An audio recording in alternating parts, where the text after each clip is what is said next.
the Vols because I feel like they're being very, very underrated. They're being very slept on, which isn't necessarily to say, I'm trying to fire up the hype train here. That's not exactly my purpose. But man, I feel some Vol pessimism. And I see this happen all the time. People tend to be either way too optimistic about their team or way too pessimistic about their team. And there tends not to be a whole lot of middle ground there. Either you hate your own team or you love your own team, and nobody ever treats this with a level of degree of nuance. But I'm an outsider. I get to sit here and look and go, actually, your situation's not that bad, and I'll explain why later in the show. More Kaepernick stuff, because I know you love that so much. And Josh Rosen has made some controversial comments about college football and being a student athlete. But first, let's start with the news that Devonta Freeman has got a 5-year deal with the Atlanta Falcons, $41 million over the next 5 years. $22 million, of course, is guaranteed, which is where you have to look in an NFL contract because that's just how these things work.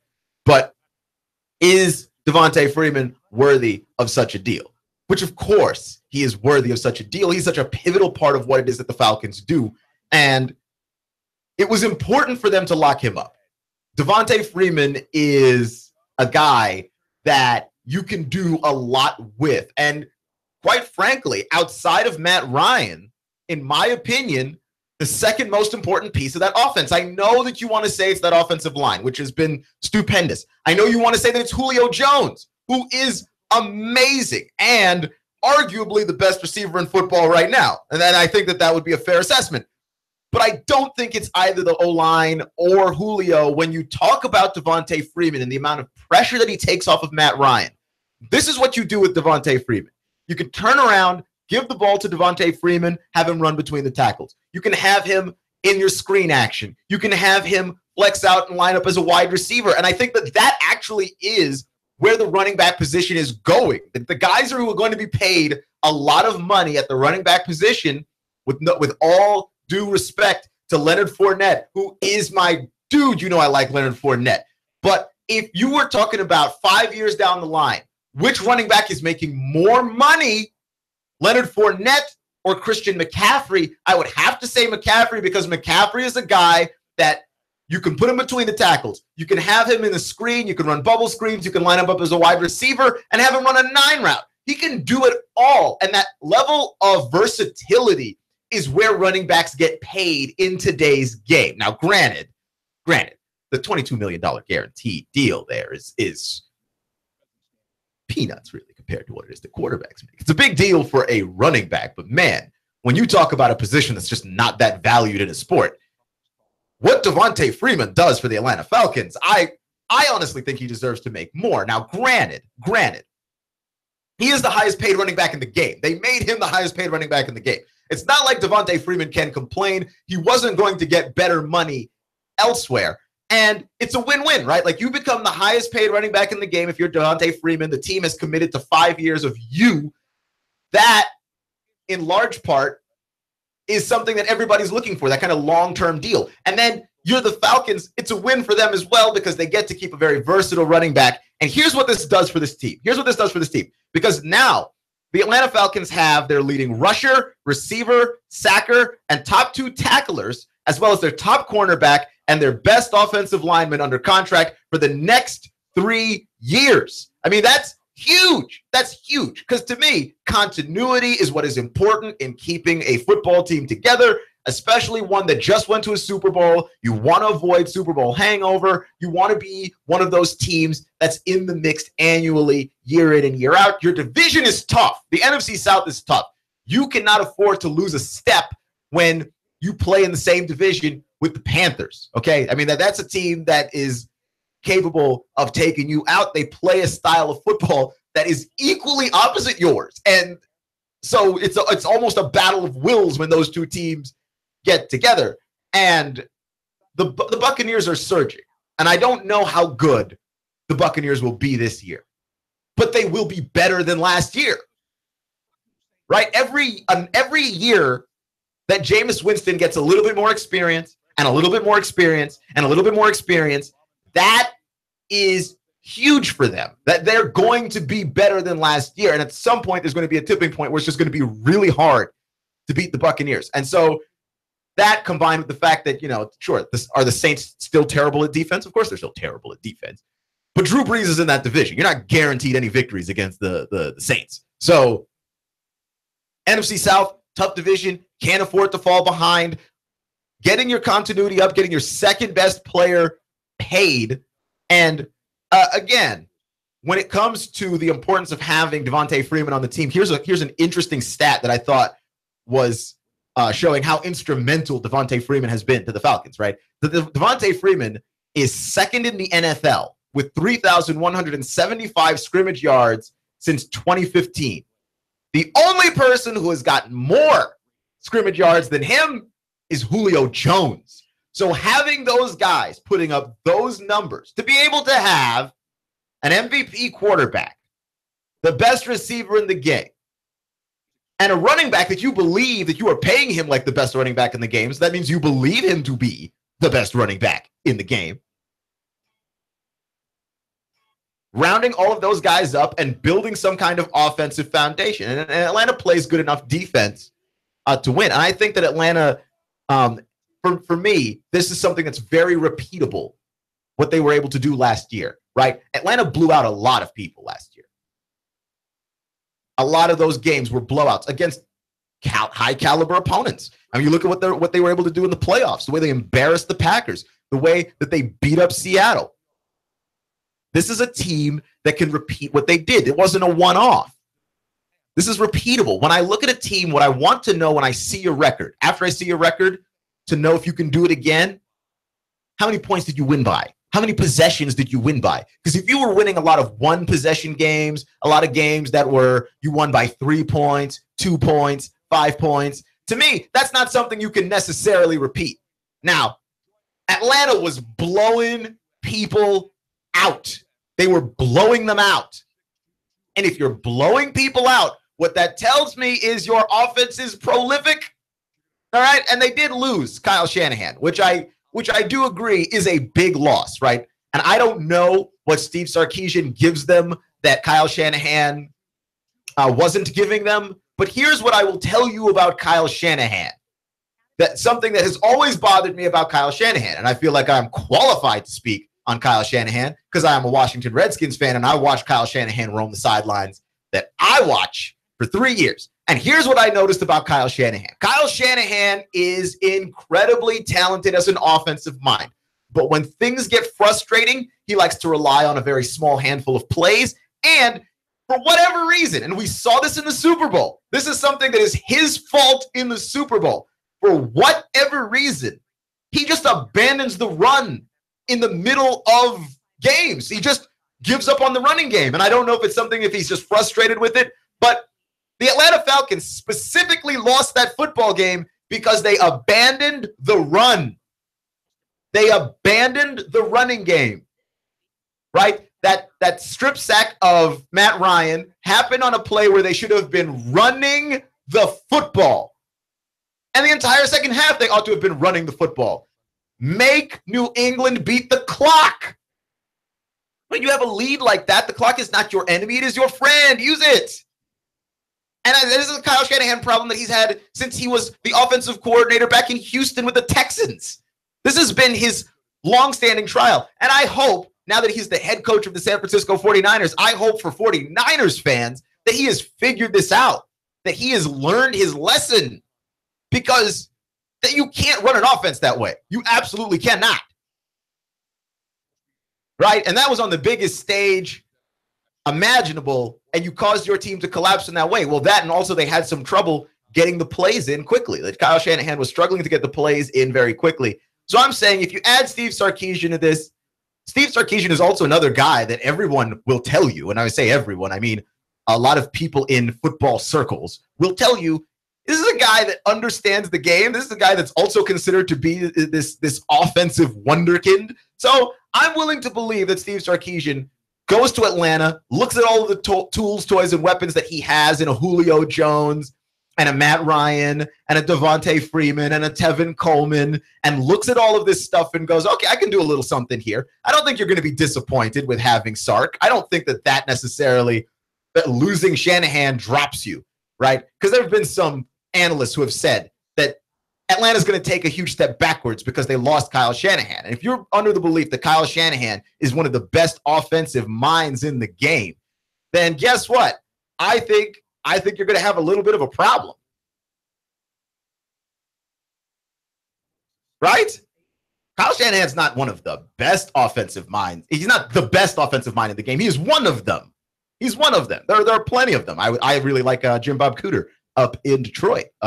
He's a guy. Have you seen Detroit's offense? This is a very brilliant situation going on up there. So yeah, no, I don't think they're going to take this massive step back. They replaced a guy who's talented offensively from the mental aspect of it and replaced it with another guy who's talented offensively from the mental aspect of it.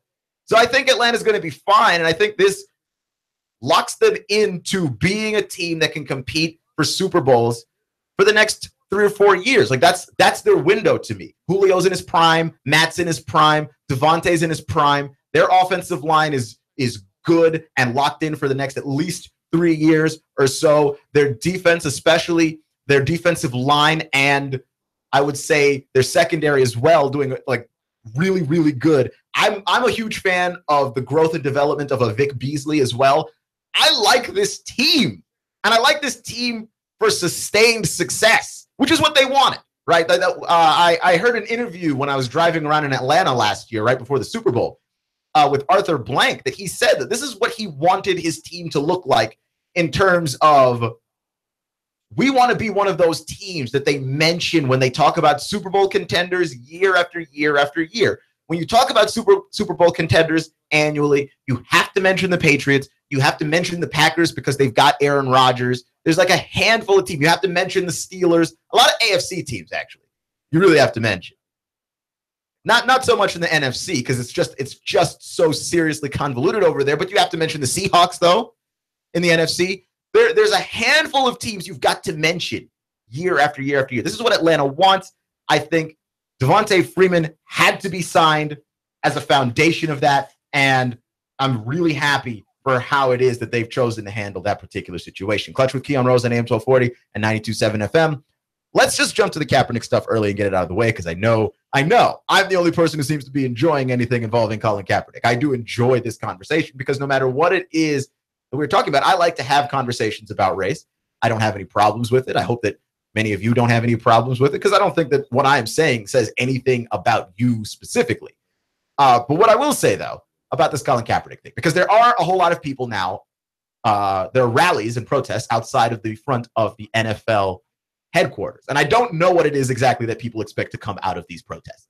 If what they're expecting is for the owners and for America to see that there is actually a contingency of people who do support Kaepernick, then that's successful. That is success. Protesting out in front of their success. If you think that by protesting out in front of the NFL headquarters, though, you are going to get anybody to change their minds, you're going to get the owners to change their minds, you're going to get the NFL to change their minds, well, good luck. Good luck. I mean, it's not going to happen. That's just not going to happen. That's not the way that this is working. I don't think that the owners are colluding. And I think that this is where this fundamentally comes from, is that people are protesting the NFL because they believe that all the owners are in on this blackballing of Colin Kaepernick. And I don't think that it's something that all the owners are in on it. Like everybody's just sitting around a table in a shady building, smoking cigars, going, that Kaepernick guy, we're keeping him out of the league. It's not that. What it is a lot of these owners are very much concerned with what it is that their fans will think about signing Colin Kaepernick. And a lot of their advertisers will think about signing Colin Kaepernick. And they believe that their fans that pay the most money are the people whom they should cater to the most, which does, and I will agree with Rob Parker on this, and I do not agree with Rob Parker on much, but I will agree on this point, does speak to the fact that they are probably overlooking black NFL fans, right? Like the idea that you're trying to pay more attention to the people who are going to be buying the bulk of your expensive merchandise, your tickets, your parking spots, your jerseys, your tumblers, what have you. That is going to be the idea that you're using when you say, I'm not sure if I want to sign Colin Kaepernick to this football team because I don't want to make that kind of decision and commitment that might offend somebody who might buy something from me. The problem is I think that the owners are underestimating that they are offending the other side of the fence, and that those people are buying tickets, jerseys, hats, bumper stickers, and everything else. I think that you are underestimating how many people are behind this in that way. But also, I think that the NFL also doesn't care, because that there is some level of, they believe that they're going to stand by whatever convictions it is that they have, because you will watch football regardless. If they legitimately thought that many people were going to stop watching football and that they weren't going to keep making money, then if they legitimately believed this, someone would have signed him, right? But they don't.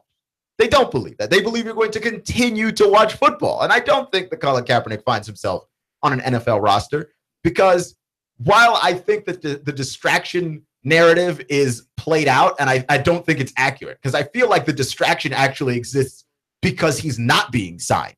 If you sign him, all of this stuff that we are talking about how, well, he doesn't have a job yet, goes away. I don't think the media circus shows up. I think the media circus dissipates, especially around the teams that have even expressed interest in signing Colin Kaepernick, like the Ravens and the Dolphins. The teams that have expressed any interest in the guy whatsoever are the ones that have had to deal with the circus even without having him on the team. If you were to sign him, the circus would have to go away, because by definition, I would have to stop talking about this. I'm just saying.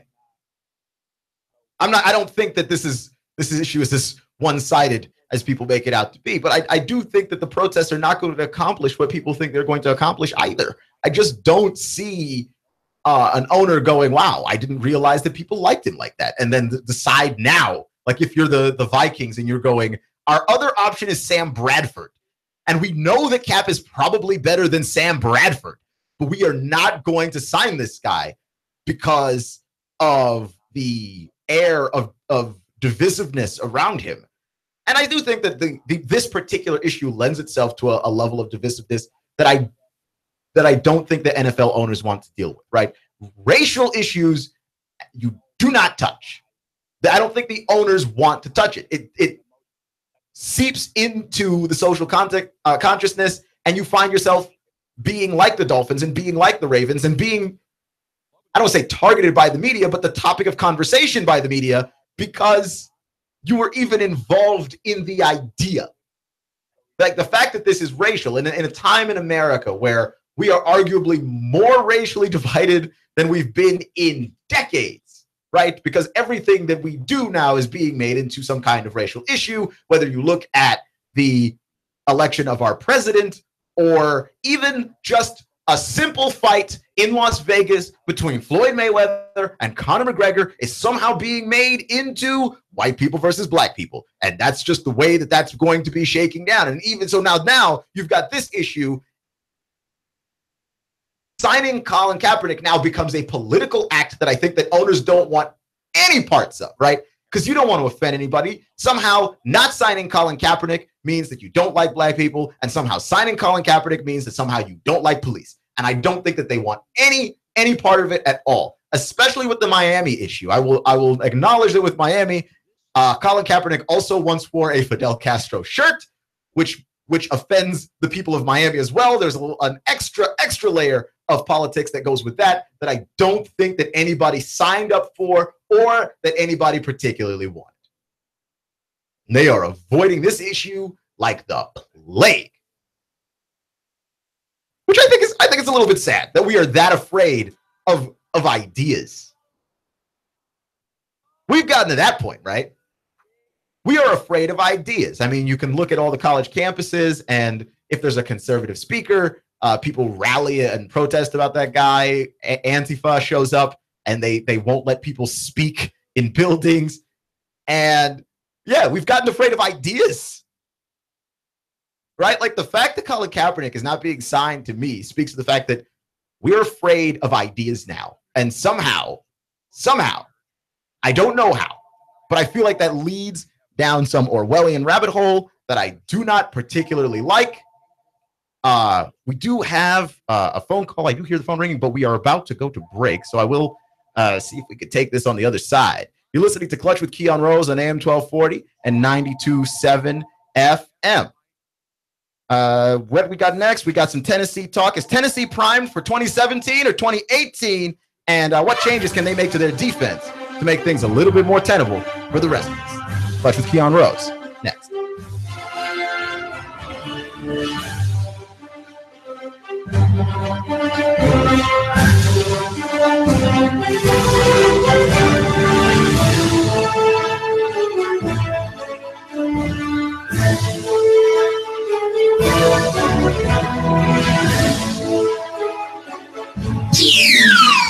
The Tennessee Valley's news, talk, and sports leader. Nooga Radio, AM 1240 and 92.7 FM.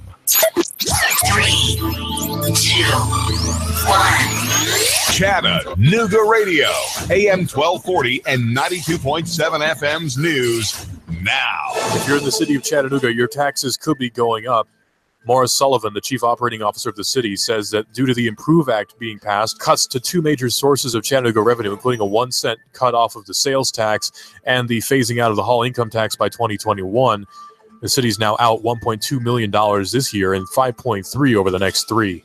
Mayor Andy Burke recommends an increase in property taxes. Just over the Georgia border in Walker County, a 17-year-old, Sydney Bailey Berry, has gone missing. The sheriff's office, they're asking for your help to find her. She was last seen getting into a black SUV in Rossville. Cops say Jonathan Doss was spotted bleeding profusely walking on the side of the road. He was rushed to the hospital by passing motorists. The police say it may have been a heroin deal gone bad. Doss told police he met a man to buy heroin. The man's name was Tony. Police are investigating. Russell Stroud, Nooga Radio News, now. In-depth traffic, news, and information. Mornings on Nooga Radio, AM 1240 and 92.7 FM. Expect some leftover clouds and some mugginess out there weather-wise through your nighttime. Overnight lows 70 to 72. For Thursday and Friday, a few widely scattered showers and thunder showers pushing back in, mainly for the afternoons, with highs each day back into the lower to middle 80s. Check out Lowe's and get an extra 5% off every day with your Lowe's Advantage card. Subject to credit approval and can't be combined with any other credit offers. Exclusions apply. See store for details. And I'm Storm Team 12 Chief Meteorologist Patrick Hoare on Nooga Radio AM 1240 and 92.7 FM. Hi, this is Eric Pelton. Taxes, accounting, business advice. I've got a neat brochure, 12 ways to improve your business profits. Come on by for a free consultation and we'll give you a copy. EJ Pelton Company, 332-3339. I have the best steak selection in town. Name of the business is Don's Meat Shop, and I'm Donnie Raines. Just ask for Donnie. I make over 20 different types of sausages. Most of them are great for grilling. We have the best selection, best quality. We have the hard-to-find items. Don's Meat Shop. Hi, I'm David Crockett, and I'm here with David Tulis, and we're having a little discussion over who's the number one Nooga centrist. If you want to keep up with free market ideas, then read Nooganomics.com. David Tulis, the blogger with the biggest pen. The Tennessee Valley's news, talk, and sports leader. Nooga Radio, AM 1240 and 92.7 FM.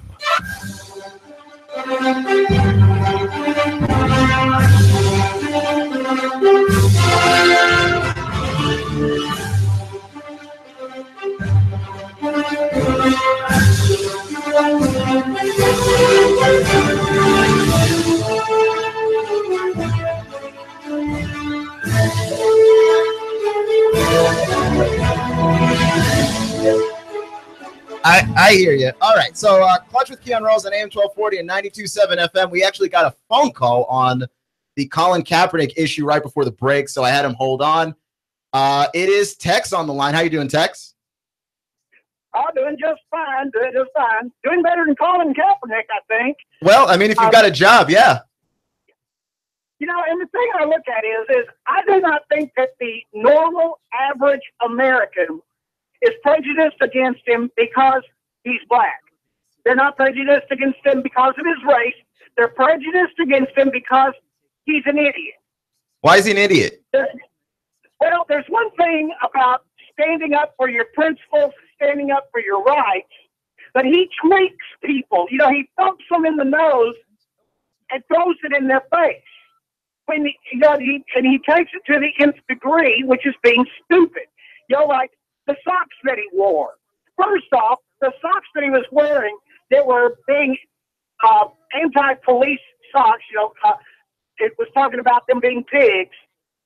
That was not in the proper uniform, and for whatever reason, the NFL did not ding him for being out of uniform the way that they would ding other people. Like the entire Dallas Cowboys team was going to be having a patch on their uniform for the 5 assassinated officers in Dallas. Oh, they couldn't do that, but they let Colin Kaepernick get away with putting on these stupid cartoon socks. Well, Tex, I do agree that the socks are stupid.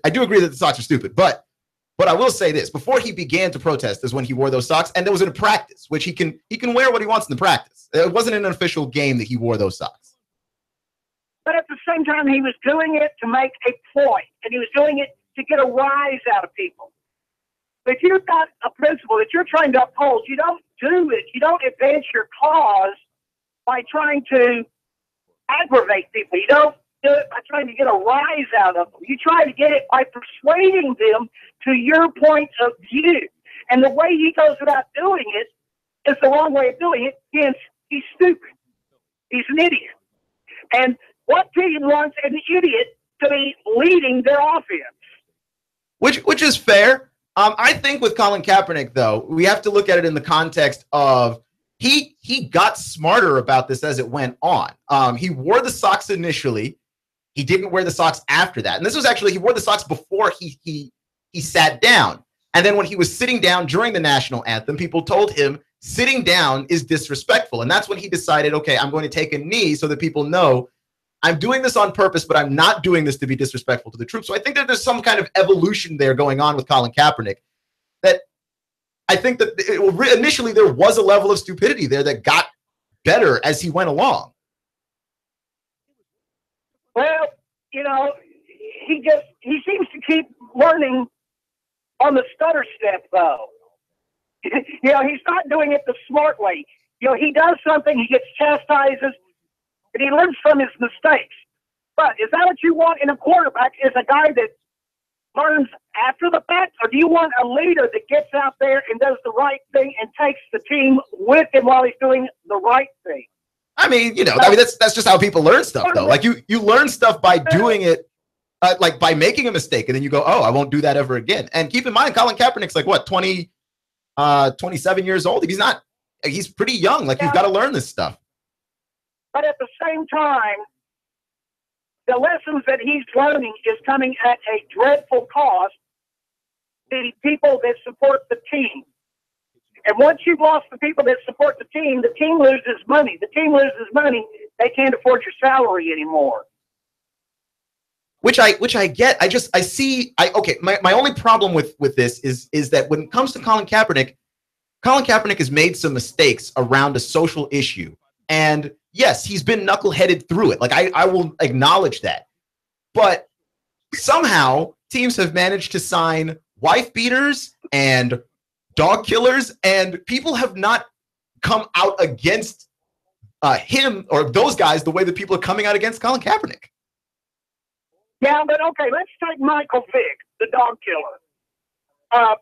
The thing you got to look at with Michael Vick is he got in trouble, he paid the price, and he came out afterwards and apologized. And, you know, was talking about, you know, that he had learned. Colin Kaepernick has never apologized yet, and he hasn't learned from his mistakes, so to speak. I believe he has learned from his mistakes. I mean, he may not have apologized in as such, but he has changed the things that people have told him, hey, that's disrespectful. He's stopped doing it. Yeah. Well, nonetheless, I mean, at the same time, and here's the main point about it. If he was a great quarterback, we wouldn't be having this discussion. He's a mediocre quarterback. I agree. I agree. Mediocre quarterback, maybe a backup quarterback at best. Well, why isn't he on as a backup somewhere? That add up and will make an owner think twice about, is he worth having on my team? And apparently a lot of teams have decided he's not that good a quarterback. Yeah, that's a lot of the assessment there. It's just like when I see certain guys, like the Bears signed Mike Glennon, and I know Colin Kaepernick's better than Mike Glennon. The Vikings are starting their season with Sam Bradford, and I know Colin Kaepernick is better than Sam Bradford.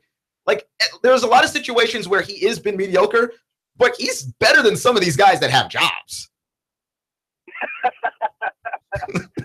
Yeah, but at the same time, you know, with everything in life, you have to add up the pluses and the minuses. And right now, Colin Kaepernick is kind of on the center of the seesaw. You know, sometimes the negatives are winning, sometimes the positives are winning.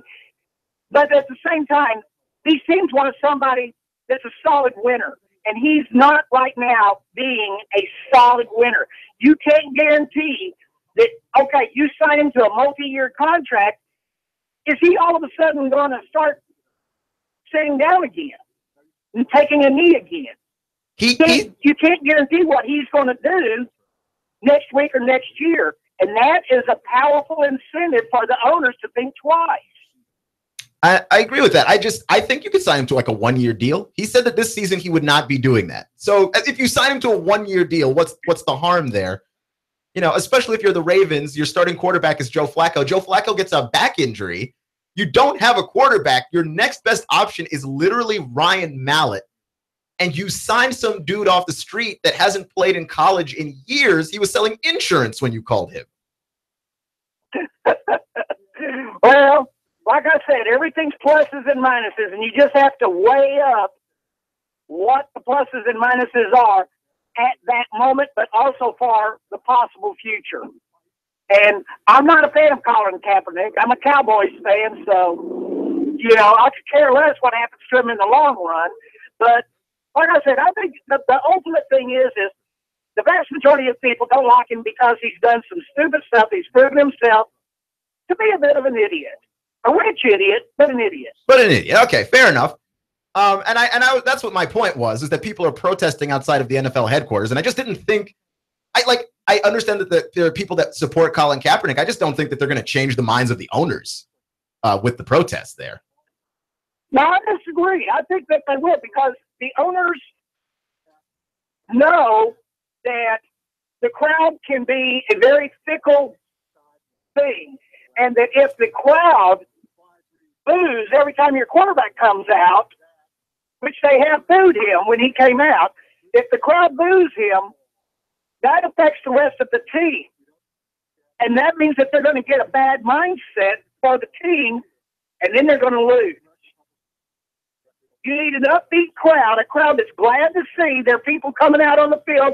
Yay, here comes our star quarterback, not boo his.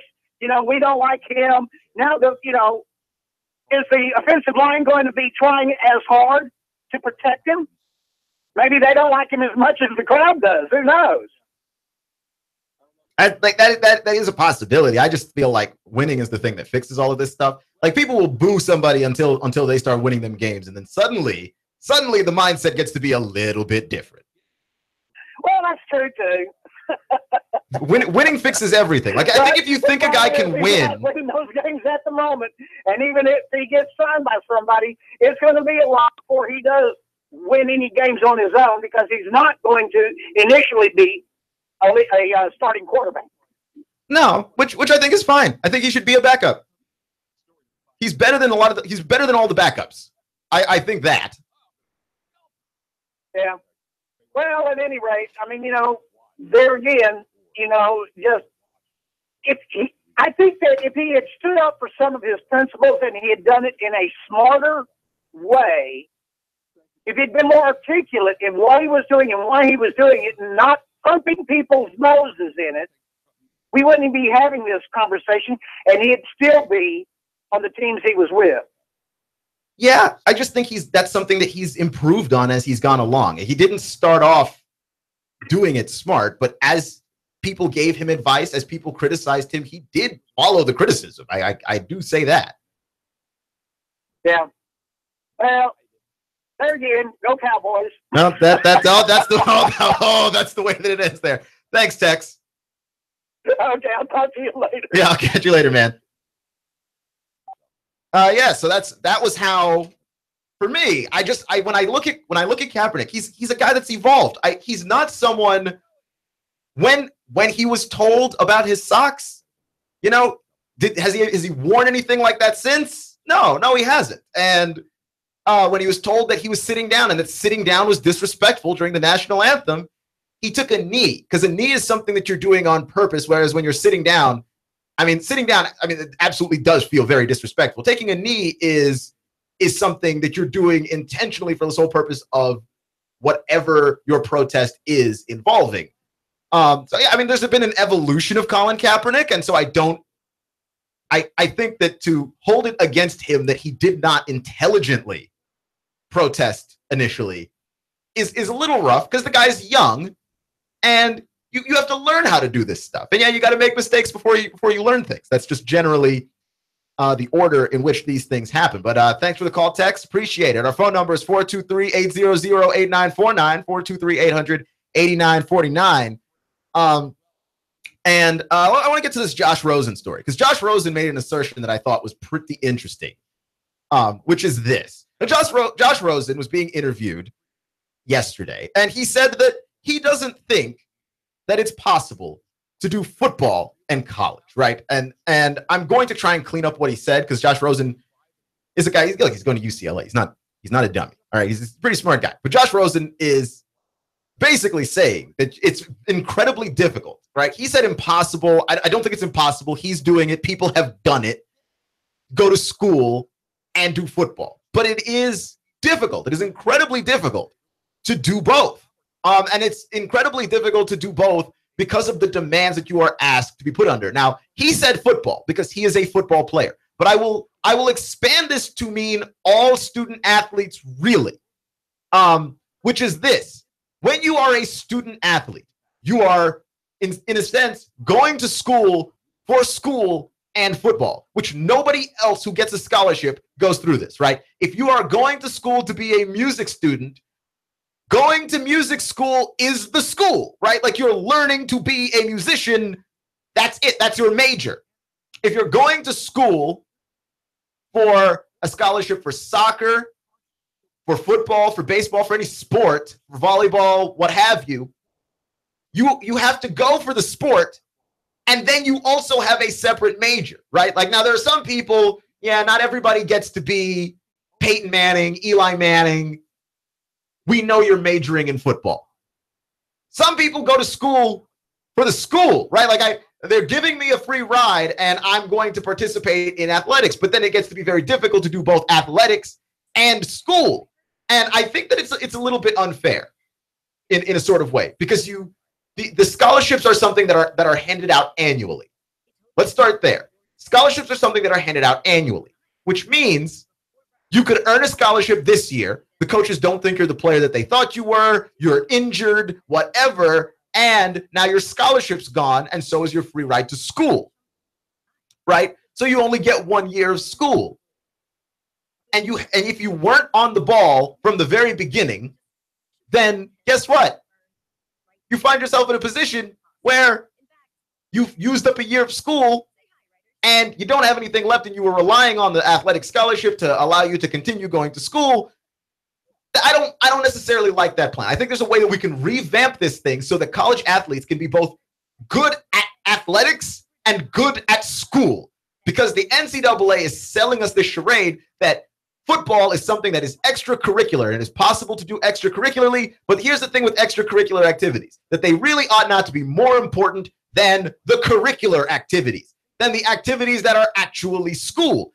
And yet, here we are with football being the reason why you're going to school, which means if you are not good at football, you no longer get to go to school, which is kind of crazy, right? Especially when you consider the demands on a football player specifically, that a football playbook is not something that is easy to digest.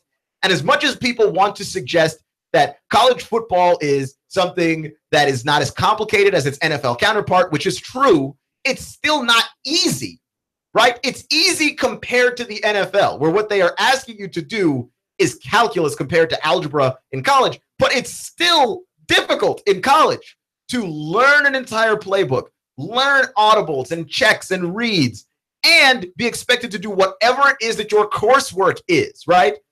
Which is a reason why a lot of schools have gotten into trouble for faking classes, right? North Carolina, Syracuse got into trouble for faking classes. Why? Because you want your guys to be able to pass the classes, have a high enough GPA for the sports. The sports are what drive the money. The sports are what prop up the institution, get the institution publicity. The sports, especially the football, are what fund the rest of the athletic department, and players are not seeing one dime of that entire thing. They are being paid in the form of an education that they are not necessarily doing well. It's not of the highest quality because they are doing two things that require lots of time at once. Here's my suggestion for this. Maybe I'm crazy, but what if a guy went to do football at a school, okay, and you just focused on football? That's it. That's all you did. And then if you wanted to go to the NFL, you wanted to try out for the pros, hey, make the jump, see if you can do it. And then you're also guaranteed 4 years of school that you can redeem afterwards, right? So that you're not doing the school and doing the football at the same time. Now, when it's your turn to be a student, you get to focus on school that you earned by having a scholarship. If a coach, after 2 years, wants to pull your scholarship, well, guess what? After 2 years, you've already earned your 2 years of school, so you know that you at least can rely on that, and you can figure out how to pay the difference with everything else. But I don't like this idea that the NCAA is peddling us this idea of the student athlete, the guy that can be a student and an athlete at the same time very effectively. Have people done it? Yes, they have. But just because people have managed to do something doesn't mean that the system's fair, right? Like just because people have been discriminated against always and have managed to live through it doesn't mean that they should be discriminated against. Just because the system allows for people to be able to do it doesn't necessarily make it fair. And I think that Josh Rosen raises some very interesting points, right? Now, I've heard many counters to this. I was listening to Doug Gottlieb on Colin's show earlier, and Doug had at least one really good counter, which is that UCLA is a school. They start their school September 25th. So Josh Rosen has at least 4 weeks where he does just get to focus on football before being asked to be a student, which I think is helpful, but does not necessarily solve the problem for A, all the other student athletes and all the other sports, and B, I don't think necessarily is the most. It doesn't solve the problem for every school because some schools start earlier, some schools start later. There is a certain level of this that requires thought, right? And I think you don't have to do the school and the football at the same time. I think you should have a choice. You can if you want to. But if you want to do the school later and the football now, then yes, you should be able to do it that way. Right? Like now we've kind of exposed it a little bit. But I'm saying you're still being paid in the same education. I'm not even asking that you burn the system to the ground, which many people have advocated before. More extreme people than me. But I'm simply advocating that the students be able to take the school however they want to, right? So that they're able to learn at a pace that makes some sense. So that I'm not trying to learn my playbook at the same time that I'm trying to learn this math course. Like there's something about it that feels fundamentally wrong. And then when you combine that with the fact that you're paying these guys an education, the thing that you are paying them in actually causes a decrease in the quality of the thing that you're doing. Because like a lot of people have to take classes online to mitigate some things. Well, okay, but what if you're not good taking classes online? What if you'd like to have a physical teacher, a physical tutor? Right? There's different ways around this, but like the NCAA is not even trying. Clutch with Keon Rose on AM 1240 and 92.7 FM. In-depth traffic, news, and information. Mornings on Nooga Radio, AM 1240 and 92.7 FM. Essential oils are an overlooked benefit. They're a remedy for allergies, sinuses, headaches, and sleep problems. Aches and pains? Let me help you live a better life. Hi, Loretta Lynn here. It's a free consult. Call me today. Look, I'll even give you a free bottle of essential oil. 423-605-4719. Loretta Lynn's Essential Oils. They've been around for thousands of years. They can even be an alternative to pesticides in your garden. Call today. That's 423-605-4719 and take control of your health. Hi, this is Eric Pelton. Taxes, accounting, business advice. I've got a neat brochure, 12 ways to improve your business profits. Come on by for a free consultation and we'll give you a copy. EJ Pelton Company, 332-3339. Essential oils are an overlooked benefit. They're a remedy for allergies, sinuses, headaches, and sleep problems. Aches and pains? Let me help you live a better life. Hi, Loretta Lynn here. It's a free consult. Call me today. Look, I'll even give you a free bottle of essential oil. 423-605-4719. Loretta Lynn's Essential Oils. They've been around for thousands of years. They can even be an alternative to pesticides in your garden. Call today. That's 423-605-4719 and take control of your health. This is Thomas DeMoss with Keller Williams Realty. I am a realtor in Chattanooga. We list and sell homes, work with buyers, work with home sellers. I have been involved in real estate for over 10 years. My background is as a real estate investor. That is what I bring to the table, is that real estate investor mindset. My job is to help you sell your house for the most money, employing the best marketing strategy and walking you through what can be a rather stressful process. So we are encouraging people who are on the fence or even thought about selling their house to give us a call. There's no obligation. We're just here to kind of have a conversation, let people know what the process is like, what the market is like, what values they can expect to receive. We work with buyers as well. I also have a buyer's agent that works exclusively with my buyers because we want to give our clients as much attention as we can. My cell phone number is 423-364-0028. Our website is northriverpropertygroup.com. That's northriverpropertygroup.com. We'd love for you guys to call us. And now to our reporter in the field. We asked Ray at Ray's Plumbing what's important for homeowners to know. Some field line systems can cost upwards of $10,000. The bottom line is to save yourself money down the road. I would definitely recommend everybody with a septic that is not on county or city sewer to have an inspection done by a qualified professional. It'd be great if nobody did inspections on them for all plumbing companies. That's what we do to make a living. Not to scare anyone, but it should be in the back of your mind. The danger is the field lines failing and costing thousands upon thousands of dollars and tearing your yard up. By preventative maintenance, you're saving yourself a large headache that may displace yourself and your family. That happens more often than you think. The waste is designed to stay in the tank, and that waste will build up over time. Even with treatment, we have to help that waste break down. Ultimately, preventative maintenance is the key that will keep you from spending $5,000 to $10,000 on replacing your septic system. The bottom line is to save yourself money down the road. Call Ray at Ray's Plumbing, 421-6341, 421-6341.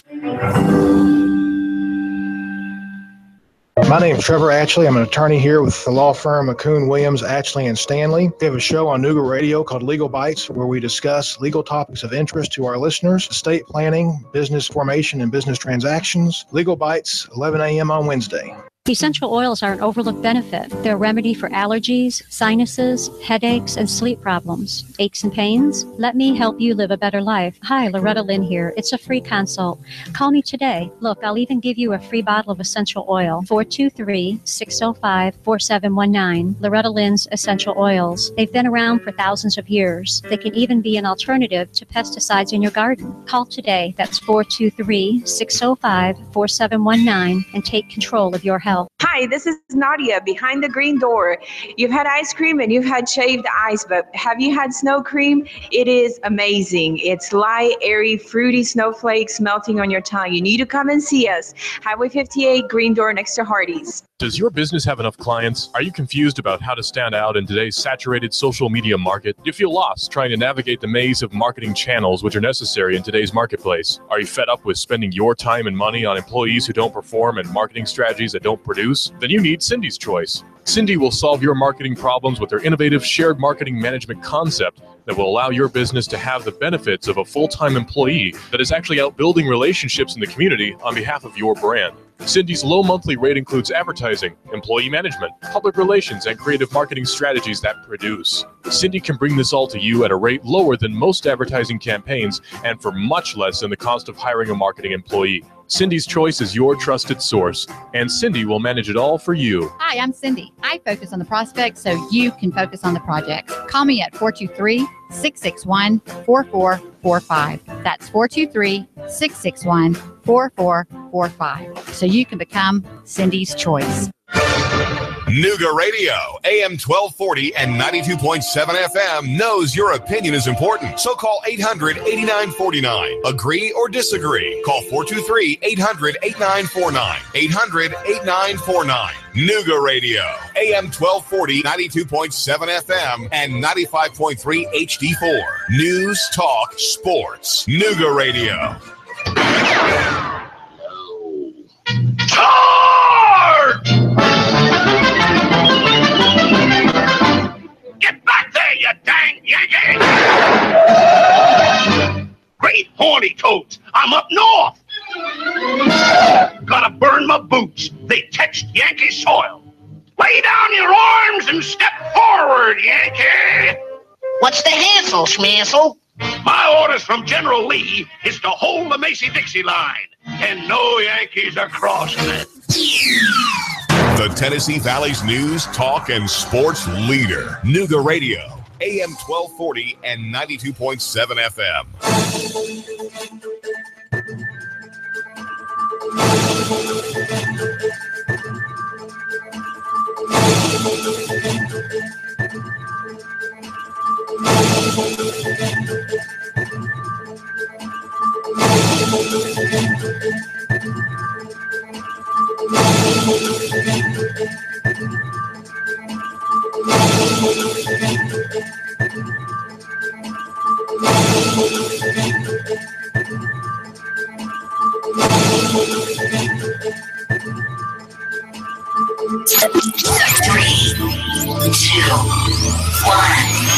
Chattanooga Radio, AM 1240 and 92.7 FM's news. WPLZ HD4 Ottawa, W224AZ Chattanooga, WSDT Saudi Daisy Chattanooga. With those harsh words from D.C. and Pyongyang, I don't think the rhetoric is a problem. I think the problem is there's a lunatic in North Korea with nuclear weapons. Were they harassing U.S. officials in Havana? Concerns now about the health and safety of U.S. government workers in Cuba. This is the CBS World News Roundup Late Edition. I'm Dave Barrett. Say North Korea acts on its threats against the U.S. They will be met with fire and fury. What the president is doing is sending a strong message to North Korea in language that Kim Jong-un would understand, because he doesn't seem to understand diplomatic language. That's Secretary of State Rex Tillerson, who was flying to Guam, an island where U.S. bombers are based. It's a place that North Korea has threatened. CBS's Bill Rakoff says there's been a response from the Pentagon's top civilian. Defense Secretary James Mattis says that Pyongyang must stand down its nuclear weapons pursuit or face, quote, the end of its regime and the destruction of its people. Mattis goes on to say that while diplomatic efforts to stand down tensions will continue, the U.S. has, in his words, the most precise, rehearsed, and robust defensive and offensive capabilities on Earth. Florida Republican Marco Rubio spoke out. He's on the Senate Foreign Relations Committee. Today, North Korea decides to attack the United States or any one of his neighbors will be the last day of the North Korea regime and the last day of Kim Jong-un's life. And I think he knows that. Just within the past hour, the North Korean regime has responded, calls President Trump's comments a load of nonsense, and the military in Pyongyang says only absolute force can work on him. Now, advice in dealing with Kim Jong-un from former UN Ambassador Bill Richardson. He says the U.S. should act with caution. You don't want to provoke them. You don't want to get them in a situation where they feel they have to respond to be on the defensive. In Washington, Taran Singh Brar has decided to protest in a way that might be visible to the president. He is too afraid to release his tax returns, too afraid to stand up to Putin, and is playing a game of chicken with North Korea. Brar did get permission to set up an inflatable chicken with Donald Trump-like hair that could be seen from the Oval Office. Strange situation in Cuba. The AP says the U.S. is checking into whether those in the Cuban government put devices in or outside of residences where American embassy personnel lived. Non-audible sounds may have been produced with the intent of making those staffers in Havana go deaf. CBS's Steve Dorsey. State Department spokesperson Heather Nauer. The Cuban government has a responsibility and an obligation under the Geneva Convention to protect our diplomats. So that is part of the reason why this is such a major concern of ours. Now the U.S. is confirming it took action against Cuba. We had to bring some Americans home, or some Americans chose to come home as a result of that. And as a result of that, we've asked 2 Cubans to leave the United States, and they have. The Dow lost 36 today. Now this. Ransomware is software that can infiltrate your business through email, enabling cyber criminals to hijack sensitive information as ransom for your own data's release. Leveraging Barracuda email security with advanced threat detection can stop a ransomware attack in its tracks. As an added measure, Barracuda Backup allows you to recover your data without having to surrender to extortion. Crime doesn't pay when you protect your business data with Barracuda. Go to barracuda.com/ransomware to learn more. This is a court-ordered notice. Current and former BMW, Mazda, Subaru, and Toyota owners or lessees can receive payments and other benefits from a legal settlement related to allegedly defective Takata airbags in their vehicles. To see if your vehicle is included and to file a claim, go to autoairbagsettlement.com or call 1-888-735-5596. That's autoairbagsettlement.com or 1-888-735-5596. Paul Manafort's Virginia home raided by the FBI last month. They looked for evidence in the Russia election influence investigation. Former Trump campaign chairman did cooperate. Legal analyst Andrew Cohen. It's possible both that Manafort and his lawyers were cooperating with the investigation and that the FBI felt it was necessary to execute a search warrant to make sure that the level of Manafort's cooperation was sufficient. In other words, clearly the feds didn't necessarily believe they were getting everything from Manafort that they were entitled to under the law. A downward trend, the number of people who've had strokes, but Danielle Nottingham says women's stroke rates are not part of the trend. Dr. Lisa Matzer believes part of the reason why the numbers haven't improved for women is they don't always know how to spot the signs. I don't feel good. I feel tired. My muscles are weak. So these are all symptoms. High blood pressure, high cholesterol, and diabetes are stroke risk factors. It have been traffic, news, and information. Mornings on Nooga Radio, AM 1240. Chattanooga Radio, AM 1240 and 92.7 FM's news now. If you're in the city of Chattanooga, your taxes could be going up. Morris Sullivan, the chief operating officer of the city, says that due to the Improve Act being passed, cuts to 2 major sources of Chattanooga revenue, including a 1-cent cut off of the sales tax and the phasing out of the hall income tax by 2021. The city's now out $1.2 million this year and $5.3 over the next 3. Mayor Andy Burke recommends an increase in property taxes. Just over the Georgia border in Walker County, a 17-year-old, Sydney Bailey Berry, has gone missing. The sheriff's office, they're asking for your help to find her. She was last seen getting into a black SUV in Rossville. Cops say Jonathan Doss was spotted bleeding profusely walking on the side of the road. He was rushed to the hospital by passing motorists. The police say it may have been a heroin deal gone bad. Doss told police he met a man to buy heroin. The man's name was Tony. Police are investigating. Russell Stroud, Nooga Radio News, now. In-depth traffic, news, and information. Mornings on Nooga Radio, AM 1240 and 92.7 FM. Expect some leftover clouds and some mugginess out there weather-wise through your nighttime. Overnight lows 70 to 72. For Thursday and Friday, a few widely scattered showers and thunder showers pushing back in, mainly for the afternoons, with highs each day back into the lower to middle 80s. Check out Lowe's and get an extra 5% off every day with your Lowe's Advantage card. Subject to credit approval and can't be combined with any other credit offers. Exclusions apply. See store for details. And I'm Storm Machine 12 Chief Meteorologist Patrick Ward. On Nooga Radio, AM 1240 and 92.7 FM. You've been in a wreck. 756-6400. You've been wrongfully fired. 756-6400. A turkey is suing you out of the blue. 756-6400. Confused about a business startup? 756-6400. That's the number for you. 756-6400. Right here, right now, Chattanooga. Call now. Top Flight Legal Help awaits. Get biz advice now. Representation to fight for your right. What are you waiting for? That's 756-6400. Don't sit on your rights. You've got remedies. Turn your tragedy into cash. You've got the solution from estate planning all the way to probate. Act now. Top attorneys in Chattanooga are waiting to help you get relief. Act now. No out of pocket. You don't pay a dime until we win. So win with us. 756-6400. Call now. Top Flight Legal Help awaits. What are you waiting for? That's 756-6400. Turn your tragedy into cash. Act now. No out of pocket. You don't pay a dime until we win. So win with us. 756-6400. 756-6400. Nooga Radio, AM 1240 and 92.7 FM knows your opinion is important. So call 800-8949. Agree or disagree. Call 423-800-8949. 800-8949. Nooga Radio, AM 1240, 92.7 FM, and 95.3 HD4. News, talk, sports. Nooga Radio.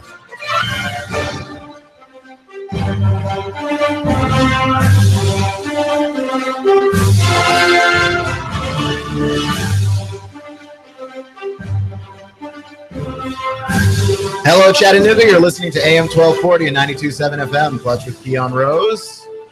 Hour number 2 of the show. Big news. Big news. If you're an Atlanta fan, anyway, it's big news. If you're a Titans fan, well, you just got to tune this out. We did the Titans news yesterday. Mariota's going to play to start the preseason after breaking his leg December 24th. We did your news yesterday. It's time for the Falcons news. So the Falcons have some big news. 5-year deal for Devonta Freeman, their running back, $41 million, $22 million of which is guaranteed. And this is big time for the Falcons, obviously. They get to lock up a player who is very valuable to them. I believe the second best player on the team in terms of his value to the offense, right? I put him ahead of Julio Jones, who, by the way, is my favorite wide receiver in football. I think he's the best wide receiver in football. Can catch anything, anywhere. Doesn't matter where you put it. He's a big, strong, fast receiver with a catch radius of a mountain. So this is not a put down of Julio in any way. But Devonta Freeman, because of his versatility, allows the Falcons to do a lot of things offensively that they could not do without him. That he's able to be a guy that can run between the tackles, run outside the tackles, be used in the screen game, be used to be flexed out as a wide receiver, used in the slot, you could use him as at any point in receiver. He can go deep. He can come across the middle of the field, right? And he's just such a wonderful check down option for when people try and take everything away. And we saw this happen last year when they tried to take away Julio Jones earlier in the season. Julio Jones took a little bit to get going. I think it was about 4 games that he had where he hadn't broken 100 yards in the season last year to start the season. And then you realize if you don't cover Julio or if you don't cover Devonta Freeman in the flat, he's going to kill you. So now you've got to pay attention to Devonta Freeman, and that allows you to have defenses play more honestly against Julio Jones, which frees him up immensely. Just makes him crazy, ridiculous. Because now you've got Julio Jones one-on-one, and I don't know if I can name the DBs on one hand that can win a one-on-one matchup against Julio Jones. I got Richard Sherman. I can't even say Josh Norman because I remember that he ate Josh Norman alive. I don't know who wins a one-on-one matchup against Julio Jones. But Devonta Freeman is the catalyst for so much of what happens there that, yes, he's valued $8.25 million a year is what he's making. And I came across an interesting stat about the running back position, which is that LaDainian Tomlinson back in 2004, when he signed for $8 million a year, we are around the levels that we were paying running backs back in 2004, but the cap was lower back then, right? The cap was $80 million. So back then, $8 million a year was about 10% of the cap. $8 million a year now is about 5% of the cap. So it's even less of a cap hit, but the value has at least returned to the running back position. And by the way, this is in no way designed to say that Devonta Freeman has the same value as LaDainian Tomlinson. LaDainian Tomlinson is an all-timer. We'll see about Devonta. We'll see if Devonta is. It's too early to tell, and he's not close to LT's level yet. This is not to compare the two guys, but to say that the value of that position is returning, because for years and years and years, we always heard the running back position is declining. It's declining. It's declining. And I'm like, well, if it's declining, we're going to one day have a league where there's no running back, right? Nobody's going to want to play the position if it's declining so much. And I think one of the things that we need to know about any marketplace is that markets adjust.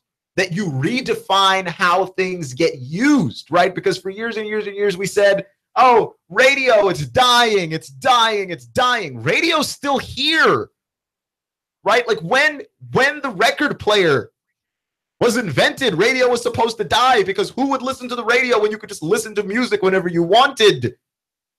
But when the MP3 came out, this radio is supposed to die. I mean, we keep hearing the same story over and over again, but what ends up happening actually is we readjust how we use radio. So now you have a lot of talk radio. You have a lot of radio on demand. We now have satellite radio. People have podcasts. We've changed what it is, how we use it, how we interact with it, and that's what keeps it alive. The running back position was never going to die because one day some offensive coordinator was going to figure out, oh, if I have a fast running back who can catch, I can line him up at wide receiver too. I can have the same personnel on the field, and suddenly I can go from having 3 wide receivers to having 4 wide receivers without even really trying. Right? Like that. Someone was bound to figure that out. We never seem to account for how markets adjust, right?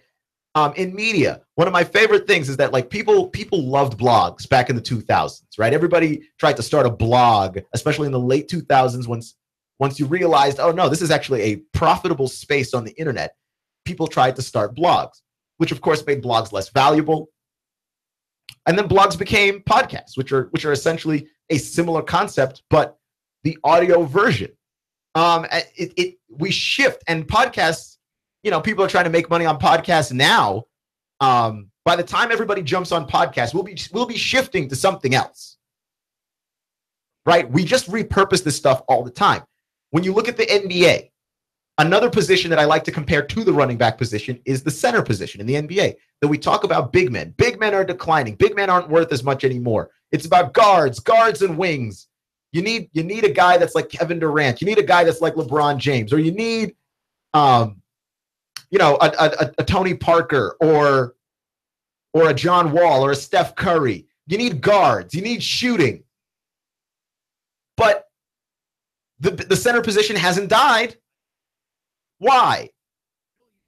Because you've got guys who have adjusted to the position. Now your big men, you need shooting. Now your big men shoot threes. Now your big men handle the ball.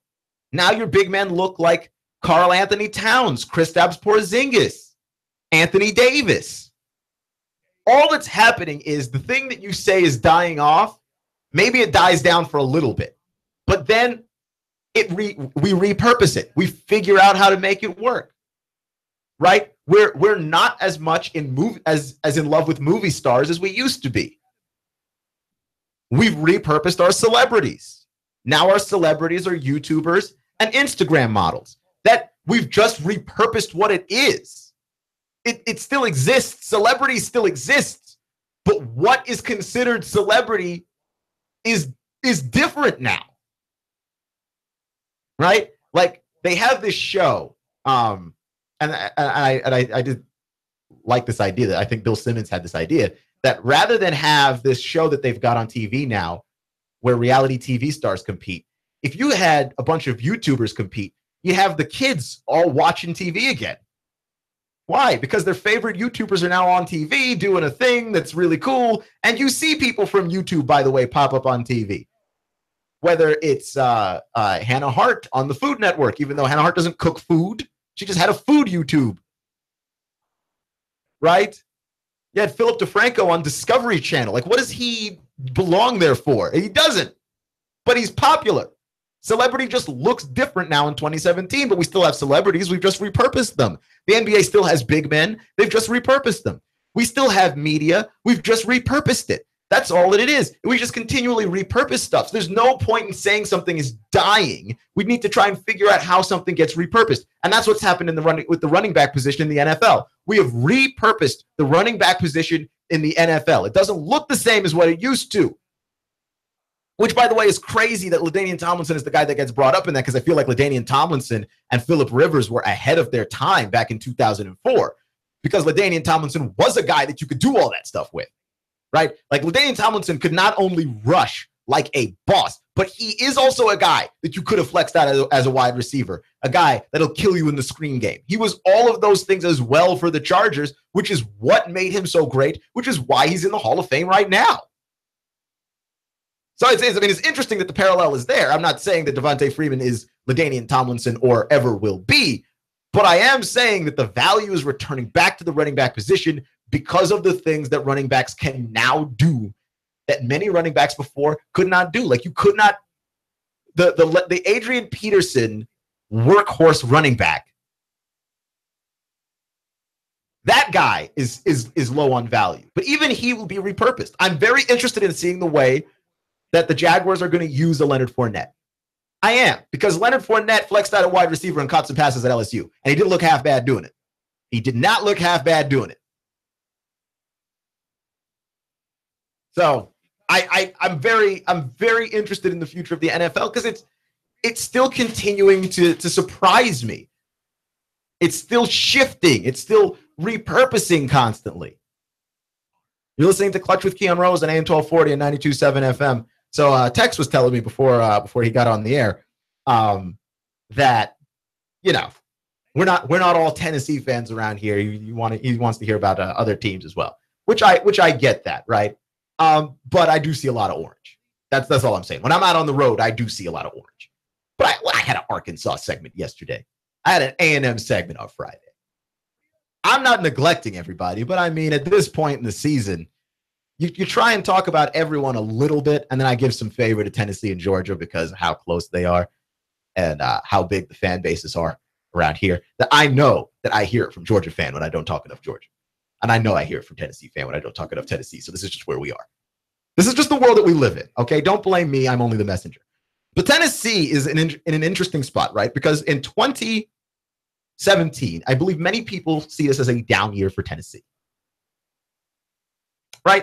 It's just the downward part of the cycle. This is 5 years. Last year's Tennessee team was the best Tennessee team that Butch Jones had assembled, and he managed to not do nearly enough with it, which was ultimately disappointing. Even though when you look at Butch Jones' track record at Tennessee, he's 30-21. He's got the ninth most victories over the last 3 years of any coach in college football.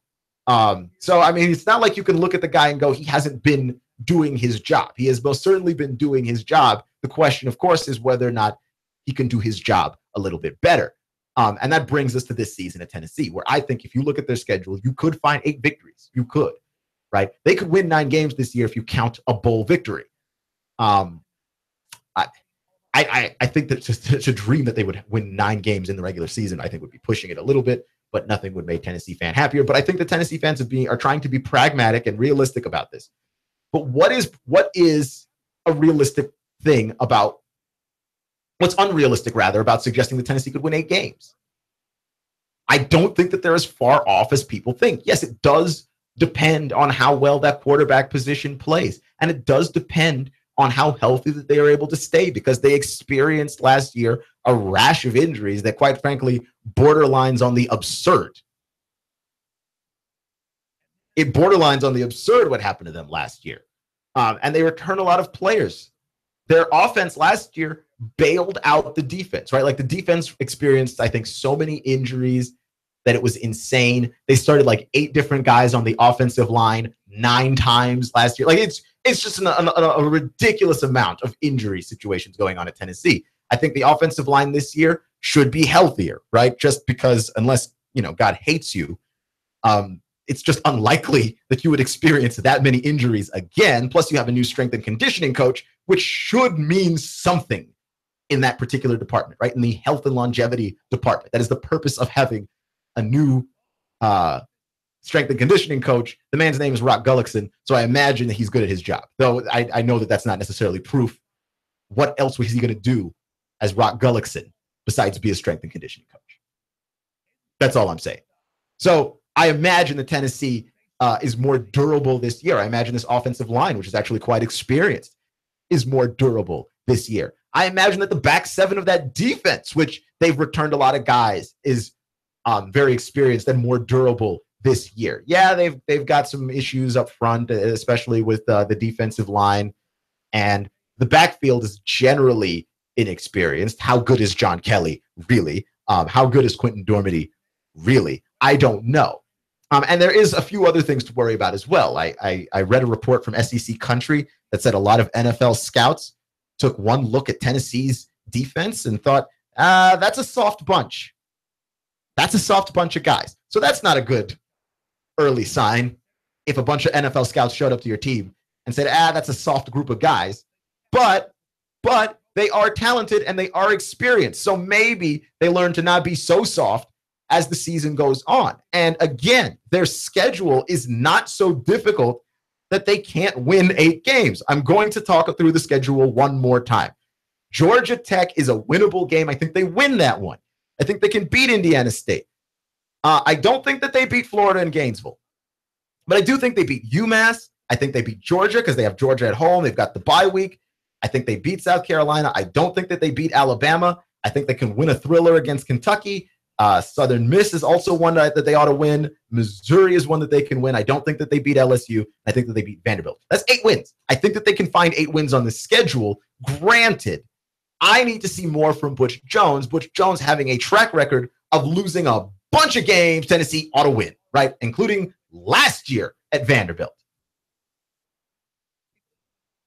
They have got to find a way to beat these opponents on their schedule that they should win, right? Like, for instance, is it out of the realm of possibility that Tennessee loses to South Carolina? I have this as a win for them on the schedule. However, is it out of the realm of possibility that they lose to South Carolina? It isn't. They could lose to South Carolina again. Is it out of the realm of possibility that Tennessee loses to Kentucky? It isn't. Is it out of the realm of possibility that they lose to Vandy? No, it isn't. They could lose to all 3 of those schools, and they could lose to Georgia Tech at the very beginning of the season. And that would be very disappointing. I'm just saying I don't know that that's the most probable of all situations. I think it's more probable to believe that they win most of those games than they lose them. And if that's the case, then what do you say about Butch Jones then? Because I feel like Tennessee, despite the fact that they are capable of winning 8 games this season, I think that they are actually priming for a 2018 run. The 2018 team is going to be a whole lot better. Now, the question is, do you believe that Butch Jones is the man for the job when it comes to getting that team ready to play? Right? I don't know. The other thing, too, is that Bob Shoop, I think, did a very good job of acknowledging his mistakes last year. The defense did face a lot of injury. And so I do feel bad for Bob Shoop on some level, but also he didn't necessarily adjust very well as the season went on. And he admitted this, right? He said that he tried to force some guys into situations where they didn't necessarily fit because he kept treating guys that were replacing starters like they were starters. He acknowledged that was a mistake of his, which I appreciate. You've got to own your baggage, man. You've got to own your baggage. Bob Shoop owned his baggage, which goes a long way in my book. My biggest problem with people is when they don't acknowledge their mistakes, right? That's the biggest thing. You've got to own your baggage. Any PR firm will tell you that you have to own your baggage. Volkswagen had the emissions controversy a couple of years back. They cheated on a bunch of emissions tests, and it wasn't as big a deal that they did it so much as that they hid it from everybody. That was the big problem with Volkswagen there, is that not only did they do it, but when they realized that they had done this or that someone was doing this, they didn't admit it immediately. They didn't come out and tell everybody they were wrong. This is ultimately problematic for a number of reasons, right? Owning your baggage is a huge thing. This is my problem with Hugh Freeze, that Hugh Freeze has called an escort service from his work phone, from his company phone, from his government phone, for which anybody can requisition the records, and refuses to acknowledge under any circumstance that what he did was wrong. He's just hiding behind his Christianity now. And I'm saying, no, in your Christianity, acknowledge that you made a mistake. That's what I'm saying. He won't own it. But Bob Shoop and this defense, they did not perform up to the standards that they needed to perform to, and he owned some of his own stubbornness in them not necessarily reaching those levels. Now, if this defense were to stay healthy, because I do think that Bob Shoop is a talented defensive coordinator, and I want to give him the benefit of the doubt that if he has a healthy defense, that he does a very good job. right? I don't want to throw him under the bus. Mike DeBoard, who was the offensive coordinator last year, is gone. So I don't want to hear about that excuse anymore. Someone has got to figure out something with Tennessee's offense, because now the defense is going to be the strong unit, and the offense is going to have to at least keep stride if this team wants a chance to win the SEC East, which, as much as I want to go ahead and crown Florida, as much as I want to go ahead and crown Georgia, who I do think actually will win the East, the fact of the matter remains, this is still wide open. And it's a two-man race between Florida and Georgia. Your dark horses are Tennessee and Kentucky, and all of those teams have as good a shot as anybody. If Kirby Smart buckles, if the quarterback situation in Florida doesn't pan out, then who knows what could happen in the East. That's just the consequence, I guess, of having a division that week. You're listening to Clutch with Keon Rose on AM 1240 and 92.7 FM. We got some more old dude talk next.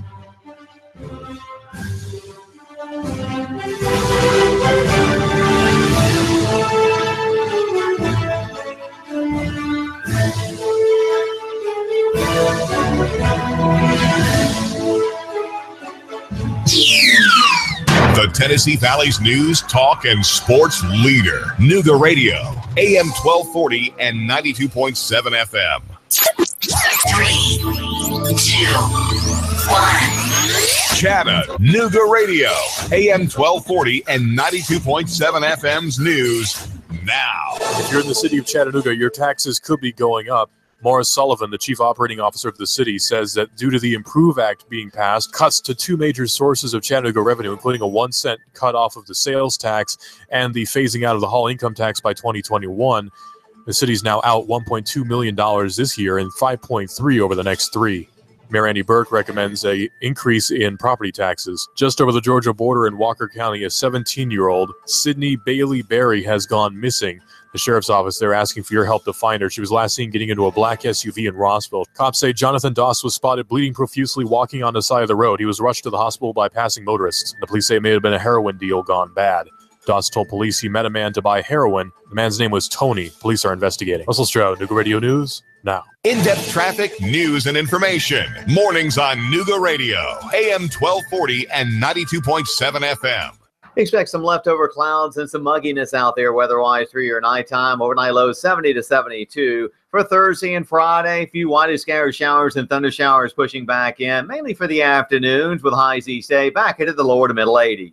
Check out Lowe's and get an extra 5% off every day with your Lowe's Advantage card. Subject to credit approval and can't be combined with any other credit offers. Exclusions apply. See store for details. And I'm Storm Machine 12 Chief Meteorologist Patrick Ford on Nooga Radio, AM 1240 and 92.7 FM. Hi, this is Eric Pelton. Taxes, accounting, business advice. I've got a neat brochure, 12 ways to improve your business profits. Come on by for a free consultation and we'll give you a copy.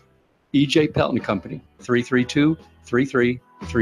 I have the best steak selection in town. Name of the business is Don's Meat Shop, and I'm Donnie Raines. Just ask for Donnie. I make over 20 different types of sausages. Most of them are great for grilling. We have the best selection, best quality. We have the hard-to-find items. Don's Meat Shop. Hi, I'm David Crockett, and I'm here with David Tulis, and we're having a little discussion over who's the number one Nooga centrist. If you want to keep up with free market ideas, then read Nooganomics.com. David Tulis, the blogger with the biggest pen. The Tennessee Valley's news, talk, and sports leader. Nooga Radio, AM 1240 and 92.7 FM.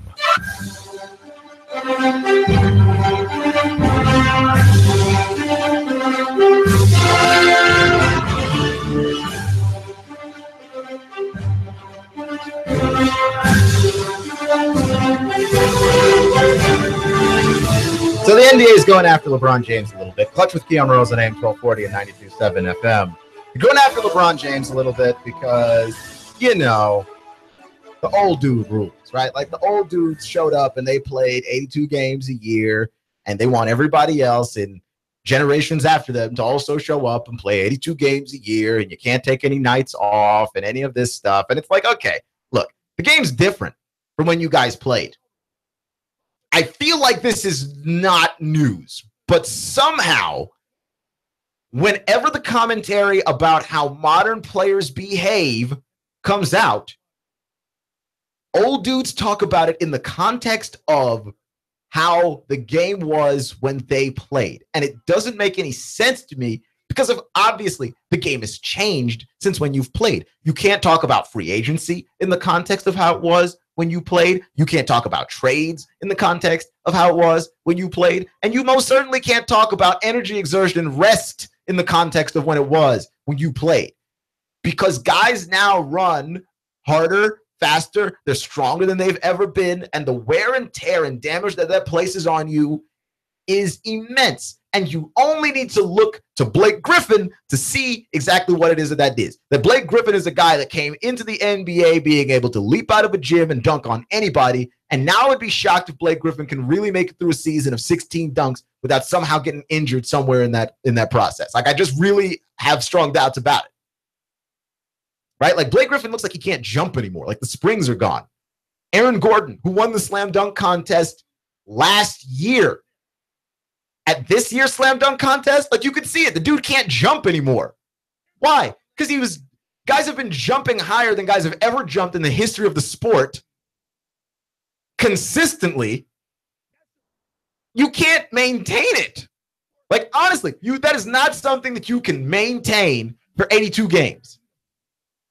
You are asking LeBron James to be the most physically gifted athlete we've ever seen for 82 games a year for 14 years and just not slow down, not take a rest. You can't ask that. That's different than how you played, right? And I understand that, like, in the history of the NBA, there's a lot of tough guys. I don't think I need to diminish what those guys have done, but that the game is just different, right? And yes, part of this is statistics, by the way. That LeBron James could simply play fewer minutes in games if he wanted to rest more. But he's taking whole nights off because if you miss a game, then your stats don't drop. And stats are important. And say whatever you want, no matter what era of the game it's in, stats are important to basketball players, and they always will be. And when it comes to when you get your contract negotiated and all this stuff, people will look at your numbers and go, oh, you're slipping. So it's in your best interest as a player, not just from an egotistical perspective, but from a financial perspective, to take nights off to rest yourself. But also, we've seen the effects of rest. That rest extended Tim Duncan's career out to 20 years. And Tim Duncan really didn't fall off until the very, very, very end. Tim Duncan was averaging more or less 20 and 10 for the last 10 years of his career, which is absurd. Even as he was playing fewer and fewer minutes, he was averaging the same. It extended his career. It did. And there's no denying or arguing that rest works, right? The science has proven that rest helps players. Here's the problem, though. The NBA doesn't really care about your rest, right? The NBA wants that money, and I'm okay with them saying that. The NBA wants that money. And so, yeah, LeBron James sitting out a TNT game, sitting out an ESPN game, doesn't really work for the NBA because these contracts, these TV contracts have ballooned, and ESPN and TNT certainly overpaid for the NBA contracts. I don't think that they needed to pay as much as they did, but the idea that this sport was always going to continue raking in money, everybody bought into it, from the TV deals down all the way to the front office executives who thought, well, the cap's just going to keep going up. And then what happened last year was that the cap actually went down. Oops. And part of the reason why is you have some low ratings on games where LeBron's supposed to play, but then he chooses not to. You have some playoff games that don't exist because playoff series were really short. And all of a sudden, you've got a cap that actually regresses in a sport that was supposed to be printing money. And yeah, the NBA is going to go after LeBron over it. Why? He's the best player. He's the best player. Yes, he sets the tone for the league. People know LeBron gets away with stuff. that other guys can't get away with.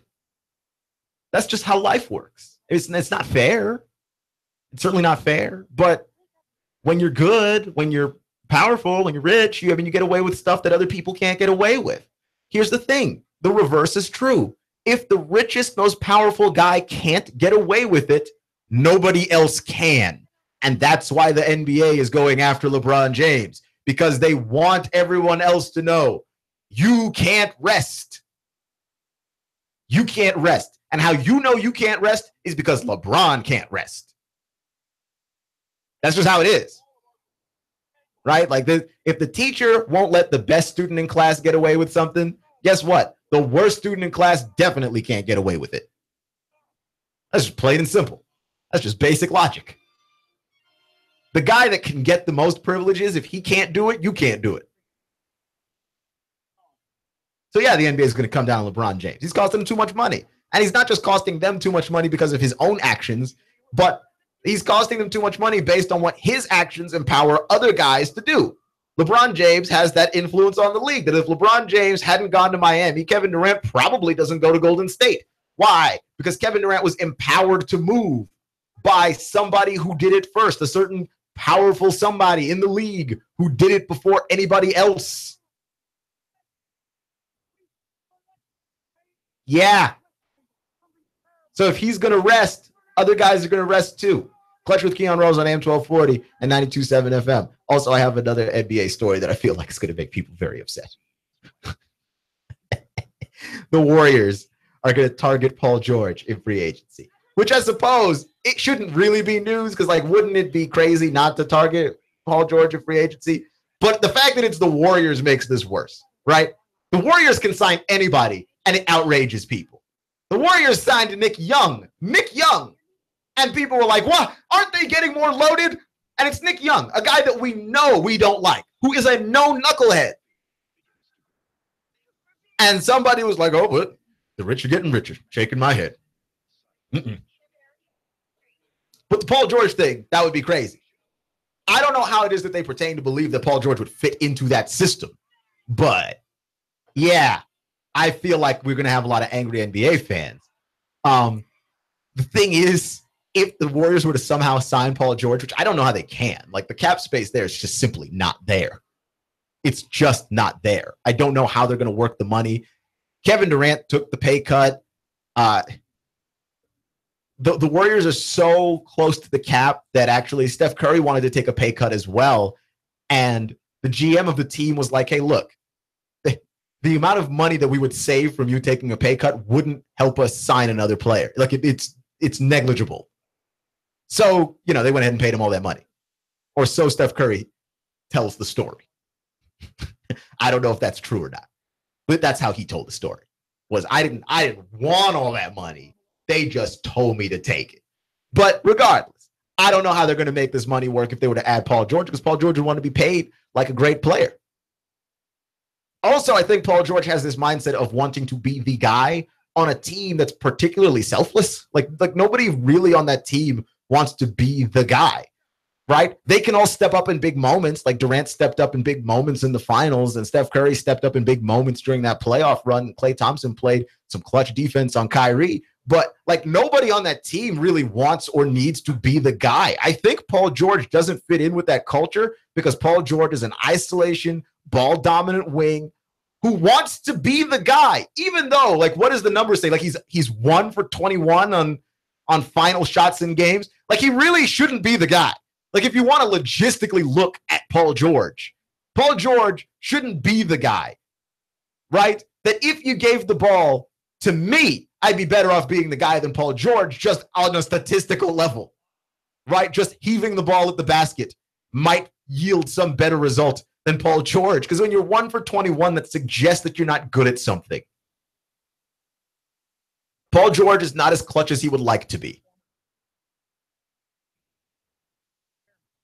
It ain't good. It's not pretty what's happening over there. I don't think that's a good fit. But also, I think the Warriors would be crazy not to pursue him. The issue is that I think they're also crazy to pursue him. Where's the money going to come from? Also, is this not why people like to play in the Western Conference? Because look at it. Like the Spurs are always near the cap. The Warriors are always at the cap. The Rockets are always at the cap. They find a way to make the money work. Like in the East, everyone's just like, I don't know. The Cavs seem to always have problems. They're only signing old dudes and guys with knee injuries or guys that we once thought were good because they're at the cap. Somehow in the Western Conference, these guys are finding a way to get this done. To go, you know what? It doesn't matter who you are. We're going to go after you, and we'll figure out the money later. Right? Now, if you ask me, I think Paul George is a Laker. I just think that Paul George really, really wants to be the guy. And I think that Kyrie is in a similar situation. That Kyrie wants to go to a team and be the guy, which is a mindset that a lot of guys have. And we need to figure out, as an aside, we need to figure out where we come down on guys with that mindset. Because Kevin Durant goes to the Warriors are stacked and loaded. Kevin Durant doesn't mind not being the guy, and we mock him and ridicule him and say he ought to want to be the guy. Kyrie Irving, who is a very brilliant basketball player, most talented ball handler in the entire league, decides that he wants to leave LeBron James and a stacked and loaded Cavs team and go off on his own and be the guy, and we mock and ridicule him for wanting to be the guy because how could you be so stupid as to want to leave LeBron James? And at this point, it's confusing. What is our actual standard of an athlete's greatness, right? Because if a guy is loyal to a team and then the team turns out not to be good, we kill him. If he leaves a team, even if the team is good or not, we kill him. If a guy wants to be an individual, he wants to be the guy that has the ball in his hands at the last minute. He wants to be that alpha. He wants to be that Kobe. We kill him for it. If he stays, if he wants to be part of a unit, if he wants to pass the ball, if he wants the games to be easier and his teammates to be nicer, we kill him. Like, we don't have a consistent standard for what it is that we expect out of athletes when they desire to go to a place and do a thing. Which is no wonder, with greater frequency, they are starting to ignore us. Right? Like, once upon a time, I believe fans had a degree of influence in decisions that athletes made. I don't think we have influence anymore. First off, fans can ignore the media, or the players can ignore the media entirely. They can go to the Players Tribune. They can do this uninterrupted podcast thing like what JJ Redick is doing, and in real time communicate ideas to fans that the media would rather not communicate because maybe it doesn't feel true, or maybe it feels disingenuous, or maybe the media is cynical on behalf of the fans so that you don't get duped into some foolishness. But I just look at this and I go, like, what is the metric for this? Like, it's no wonder the players are circumnavigating the media and ignoring the fans. We have been wildly inconsistent as to what it is that we expect a guy to do and what it is that makes a guy great when he's doing it. We don't know. We have no idea. And that's just got to be confusing.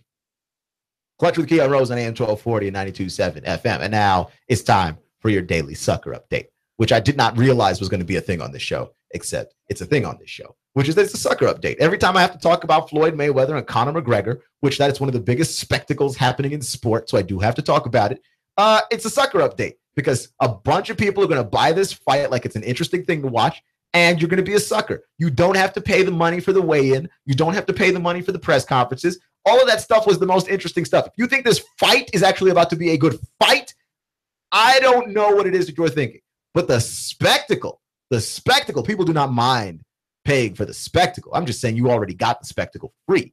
With that said, if you buy the fight for the fight, you're a sucker of the highest magnitude, and I cannot help you.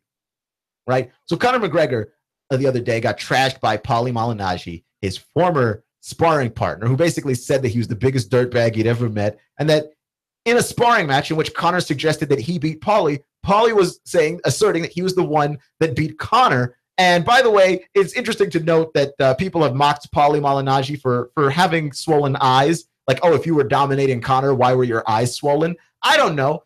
Because they called Paulie Malignaggi off a couch. Dude was retired. He didn't have the cardio, and he just stepped off a plane. Like, at some point, you just got to give the guy some slack here and say, okay, a retired guy who hasn't had training in a while, who hasn't kept his cardio up in a while, shows up, steps off a plane, and in fairly bad circumstances shows up and fights a guy.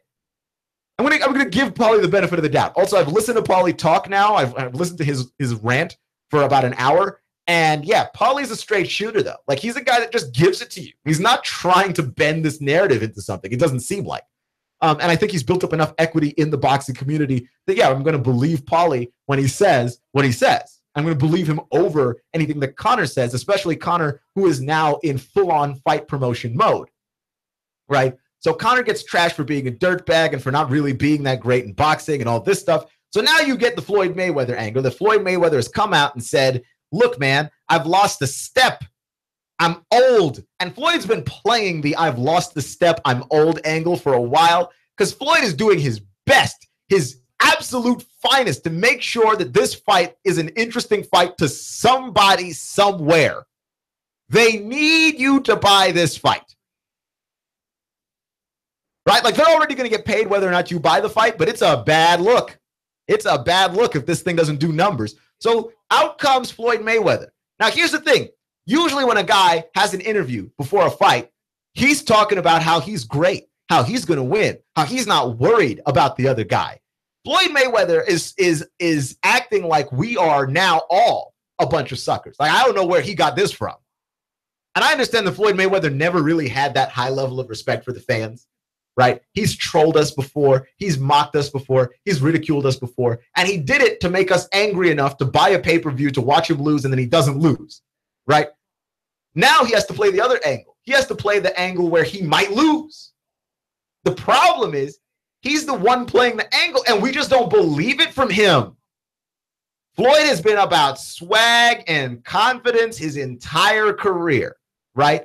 He's through his entire 20-year career is transition. He used to be Pretty Boy Floyd, which the swagger and the confidence were there. And then he became Money Mayweather in the second half of his career, in the second act of his career.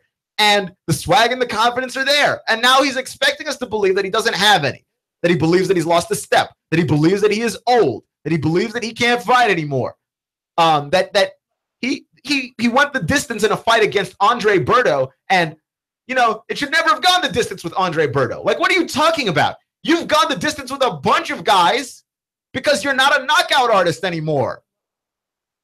And Andre Berto is a damn good fighter now. Let's not act like Andre Berto can't fight. What on earth is he telling me? What is Floyd trying to sell us all right now, except that there's a possibility that he might lose? And the reason why he's trying to sell that possibility is he said, I'm going to change my fighting style. I've got to take the fight to Conor. Dude, you are one of the greatest boxers of your generation. You might be the greatest boxer of your generation. And the reason why you got to be the greatest boxer of your generation is this. You're the greatest. You're the second best defensive fighter of all time. I am not going to give him the best, okay? I defer to boxing historians who tell me that Willie Pep is actually the greatest defensive fighter of all time. I've looked up some stuff on Willie Pep. Willie Pep was cold. Willie Pep was cold. So I will leave that to them. But either way, you're a top 3 defensive fighter all time. An all-timer. And you're expecting me to believe that this guy that does not box, you need to take the fight to him to win. You're going to fight in a manner different than the way that you have been fighting in the 20 years that we have been watching you fight. That, man, you are 49-0. You've beaten 48 opponents. No one has ever beaten you. Many men who have put on gloves with a lot of knockout and punching power have found it impossible to touch you. And now you're telling me that you're going to change your fighting style and fight in a manner in which is opposite the way that you have been fighting your entire life. I call bull honky on what it is that you're saying. I don't believe you. I don't believe anything you're saying. Not at all. What are you trying to commit to us here? What are you trying to dupe us into believing? That you've lost a step, you're old, and now you're changing your style? Floyd is trying to sell this fight by selling himself as the loser. The problem with Floyd doing this is that Floyd is not very good at playing the loser, right? You watch a movie, there's some actors that cannot pull off some roles. Floyd is the guy that cannot pull off the loser. And sorry, dude, I don't believe you. And I'm still not buying this fight. I'm not a sucker. You're listening to Clutch with Keon Rose on AM 1240 and 92.7 FM. Thank you for joining me today, making me just a small part of your day. You know that I appreciate each and every one of you. I hope that you have a good rest of your Wednesday, a good dinner, whatever it is that you're doing about now. And remember, folks, it's not how you start, it's how you finish. Stay clutch. and I'll see you in 24 hours. In-depth traffic, news, and information. Mornings on New